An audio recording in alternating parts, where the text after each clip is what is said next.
ভারতে দারিদ্রতার একটি ছবিকে বাংলাদেশের বলে চালিয়ে দিয়েছে ভারতীয় গণমাধ্যম জি24 ঘন্টা।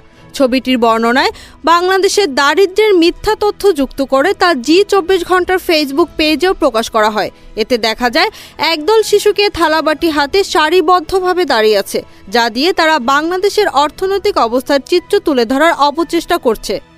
কিন্তু এর সত্যতা যাচাইয়ের জন্য রিভার্স ইমেজ সার্চ করা হলে যুক্তরাষ্ট্র ভিত্তিক সংবাদ মাধ্যম সিএনবিসির একটি প্রতিবেদনে ছবিটি পাওয়া যায়। এ থেকে জানা যায় 2020 সালের কোভিড-19 চলাকালীন লকডাউন শিথিল হওয়ার পর ভারতের নয়াদিল্লিতে একটি বস্তির শিশুরা বিনামূল্যে খাবার নিতে সারিবদ্ধভাবে দাঁড়িয়েছিল। একই তথ্যে ছবির স্টোরেজ বিষয়ক ওয়েবসাইট গেটি ইমেজের ওয়েবসাইটেও এ চিত্র পাওয়া যায়।